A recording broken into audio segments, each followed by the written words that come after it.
bismillaahi raxmaani raxiim kulan wanaagsan khiyaarta nala socota idilkiinba meel kasta oo aad joogtaan kusoo dhawaada tabin kale oo kamid ah barnaamijkan idinkugu hayo maanta oo ay taariikhdu tahay 25 Oktoobar sanadka 2025 waxaa kamid ah madaxweynaha wadanka Mareykanka Donald Trump ayaa fariin u diray qaar kamid ah wadamada muslimiinta iyo dowladaha carabta qaarkood waxaana uu sheegay in uusan aqbali doonin in dowladahaasi ay gadaal ka riixaan fashilinta ay doonayaan qaarkood inay ku sameeyaan heshiiska laga gaaray magaalada Gaza iyo dagaalkii muddada dheer soconaya waxa uu yiri dowladaha qaar waxay rabaan xaaladda inay u waaciyaan sida wadanka Lebanon warbixin ayaan idinkaga hayaa arrintaasi iyo waliba tabashada dowladda Mareykanka ay qabto oo haatan la soo bandhigay waxaan sidoo kale barnaamijka inta aan wada joogno idin sheegi doonaa madaxweyne Trump ayaa diyaarad dhexdiisa ku qaabilay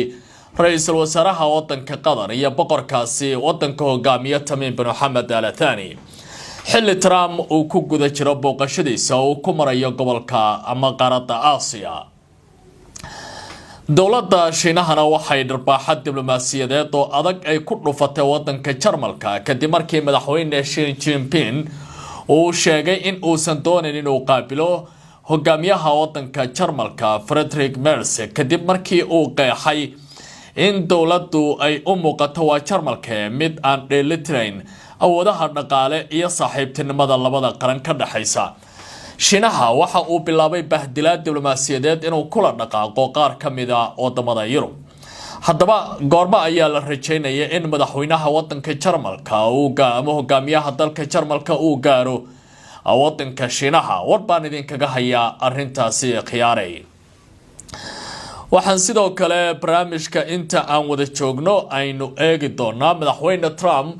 ayaa markii ugu horeysay si dhameystiran uga hadlay baa layiri arrinta la xiriirka uu la leeyahay hogaamiyaha Kooriyada Waqooyi Kim Jong-un xasashaas qaraar leh oo amaanay madaxweynahaasi isagoo ku tilmaamay inuu yahay nin cabqari ah Trump awoodda wadankaasi uu leeyahay ayuu kula saaxiibay laakiin sida Zelensky oo kale ayuu hadallo qalqalafsan ku oran lahaa Kim Jong-un haddii uusan haysan gantaalo ku filan ikhiyaaray soo dhawaada qodobadaasi iyo kuwa kale ayaan ku faaqidayaa tabinta xilligan ee qubanaha Barrow Show Cabdicasiis Barrow ayaan ahay barnaamijka aniga ayaa idila socodsiin doona haddii uu gool la saamaxo fadlan haddii aad igala socoto Facebook iyo YouTube labadaba nagu soo biir waad mahadsantiin dhacday arrin ashqaraar iyo yaab leh kadib markii madaxweynaha wadanka Mareykanka uu diyaarad dhexdiisa ku qaabilay boqorka wadanka Qatar Tamim bin Hamad Al Thani iyo waliba ra'iisul wasaaraha wadankaasi markii diyaaradii Air Force One ay fariisatay garoonka magaalada Doha Trump ayaa tahli waayay diyaaradda inuu ka soo dago sabab lagu sheegay xiriir xagga shaqada iyo waqtiga waxaana uu amray boqorka Qatar inuu ugu yimaado halkaasi si daqiiqado kooban ay uga wada hadlaan arrintan ayaa warbaahinta qaar si weyn u soo jeedatay taas oo lagu tilmaamay in ay tahay bahdilaad diblomaasiyadeed oo wadankaasi lagu sameeyay sida qaar kamid ah dadka ka faallooda booqashada wadamada ay madaxdu ay ku tagaan ee diblomaasiyadda bartay ee qeexayaan madaxweynaha wadanka Mareykanka Donald Trump ayaa maanta kula kulmay amiirka dalka Qatar Tamim bin Hamad Al Thani iyo ra'iisul wasaaraha wadankaasi ahna wasiirka amuraha qaarijiga Sheikh Mohammed bin Abdurrahman bin Jassim Al Thani xilli diyaaradda madaxweynaha ay ku jirtay hakad gaaban oo lagu sameeyay magaalada Doha intii uu ku sii jeeday safar rasmi ah uu ku tagay wadanka Malaysia sida uu sheegay mas'uul ka tirsan aqalka cad kulanka ayaa ka dhacay gudaha diyaaradda Air Force One waxaana ka qayb galay safarkaasi xogayaha amuraha dibadda ee Mareykanka Marco Rubio oo Trump ku wehelinayay socdaalkiisa safarka Trump ayaa ahaa mid muhiim ah una ku booqanaya baa la yiri dhowr dal oo ku yaala qaaradda Aasiya waxaana uu ku soo gabagabayn doonaa kulan muhiim ah oo la yeelan doono madaxweynaha dalka Shiinaha Xi Jinping kaasi oo lagu wada in diiradda lagu saaro heshiiska dhaqaale oo looga fogaanayo canshuuraha dheeraadka ee la qorsheynayo in la dhaqan geliyo 1 bisha November ee inagu soo foole Trump oo la hadlaya warfidiyaanka intii uu soo safray ayaa sheegay in uu rajaynayo kulamo wanaagsan oo miro dhal ah oo la yeelanayo madaxweynaha wadanka Shiinaha isagoo sii marayay dhanka Aasiya Trump ayaa lagu sheegay in uu u furan yahay suurtagalnimada kulan uu la yeelan karo madaxweynaha wadankaasi waqooyiga Korea. dowladda Jarmalka ayaa la kulmaysa dharbaaxad diblomaasiyadeed oo xoog leh kadib markii madaxweynaha Shiinuhu uu si rasmi ah uga cudur daartay la kulanka hogaamiyaha wadankaasi oo la filayo dhawaan inuu booqasho ku gaaro wadanka Shiinaha. dowladda Beijing ayaa ku tilmaantay tallaabada uu ku dhaqaaqay madaxweynahooda in ay tahay mid ay ku muujinayso arrinta la xiriirta isku dheelitirnaanta dhinaca awoodaha iyo dhaqaalaha labada wadan, iyadoo dalkaasi uu noqonayo mid ka tirsan wadamada reer galbeedka oo haatan wajahaya bahdilaad xoog leh. warar cusub oo diblomaasiyadeed ayaa sheegay in ay gelgelatay dowladda Jarmalka kadibna markii madaxweynaha wadanka Shiinaha uu ka cudur daartay inuu la kulmo ra'iisul wasaaraha wadanka Jarmalka Friedrich Merz, kaasi oo lagu waday in uu booqasho rasmi ah ku tago Shiinaha dabayaaqada bisha Oktoobar.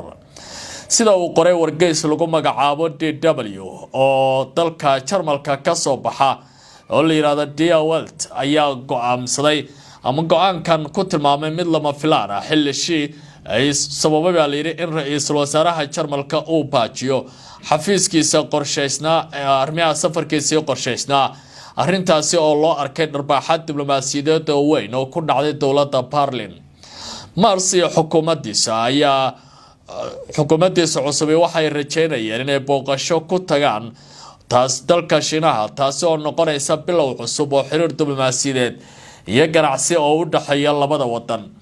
labada quwadood oo ah kuwa dhaqaale, balse Xi ayaa muujiyay in Shiinuhu uu doonayo inuu xakameeyo hanaanka xiriirka labada dal ee sii xoogaysanaya.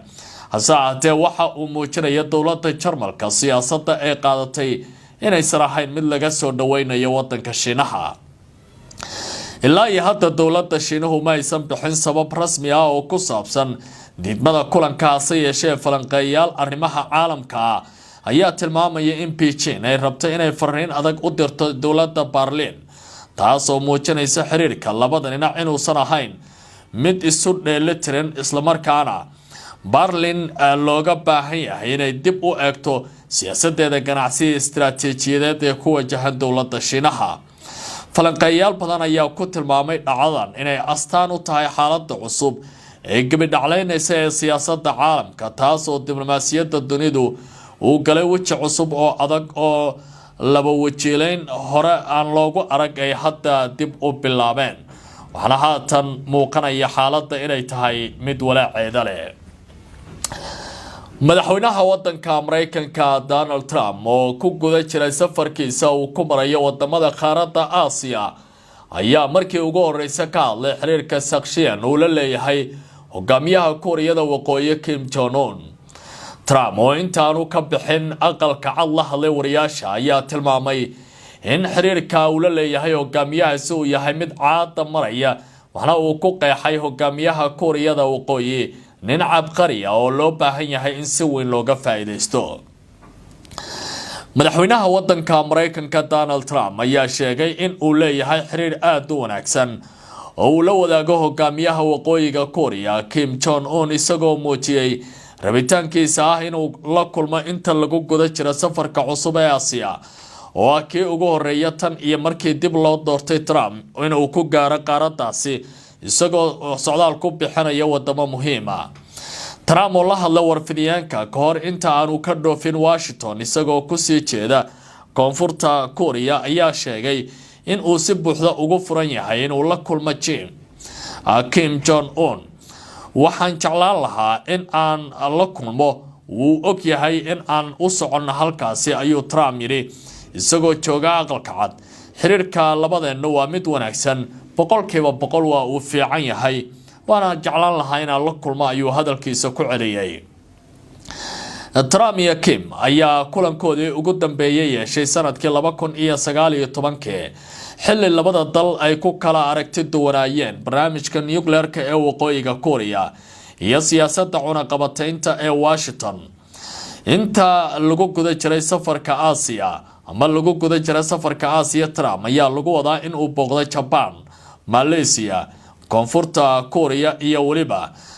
isagoo halkaasi kula qaadan doono kulamo kala duwan madaxweynaha Shiinaha iyo xubno kale oo siyaasiyiin ah. falanqeeyaal ayaa sheegaya in hadalka Trump uu muujiyay isfahan diblomaasiyadeed uu doonayo in uu dib ugu soo celiyo inkastoo xiriirka Mareykanka iyo Koreada Waqooyi wali uu yahay mid xasaasi ah. ugu dambeyntiina dowladda Mareykanka ayaa fariin u dirtay wadamada Islaamka qaarkood iyo waliba shirkado dunida Islaamka ka shaqeeya iyo Carabta kuwaasi oo ujeedadoodu tahay in ay ka walaacayaan hanaanka Trump uu isugu dheelitirayo Falastiiniyiinta iyo Israa'iil xaaladda gobolka Bariga Dhexe iyo dagaalada sii xoogaysanaya. ila diblomaasiyadeed oo ku sugan Washington ayaa xaqiijiyay in dowladda Mareykanku ay si dhab ah u doonayso in dhinacyada ku lugta leh dagaalka ka soconaya marinka Gaza ay si buuxda u fuliyaan baaliri qodobada heshiiska muhiimka ah ee xabad joojinta. warar la helayo ila xog ogaala ayaa taabanaya in Washington ay fariimo rasmi ah u dirayso dowladaha Carbeed iyo kuwa Muslimiin ah iyadoo la sheegay in madaxweyne Trump uusan ogolaan doonin heshiiska Gaza in loo looxiyo sida kii Lebanon oo kale kaas oo xaaladda walaac gelinaya sida lagu tilmaamay. taasi oo macnaheedu yahay in aanu aqbali doonin jabinta heshiiskaasi iyo waliba in dowladda Mareykanku aysan u arkin wadamada qaar talaabooyinka ay qaadayaan kuwa farxad leh. hase haatee saraakiil sare oo ka tirsan maamulka Trump ayaa si cad u sheegay in fikirka qaar uusan sax ahayn isla markaana Mareykanku uu doonayo in xaalad cusub oo dhab ah lagu abuuro gudaha Israa'iil taasi oo horseedaysa in Israa'iil ay aqbashay inaanay wax tallaabo qaadin. waxaana Mareykanka dowladaha uu durxulaya tallaabooyinka inay dib u dhigaan kamid ah Urdun iyo sidoo kale dalka Turkiga oo waayidii ugu dambeeyay muujinaya inuu aad uga walaacayo sida heshiiskaasi loo wajahayo. akhyaartana la socota ay tabinta qaybtan iyo wararka dunida ee barnaamijka Qubanaha Barrow Show inta ayaan ku eebayaa warar kale ayaa soo socda halkan indhaha ku hayo subscribe saaro oo mahadsantiin.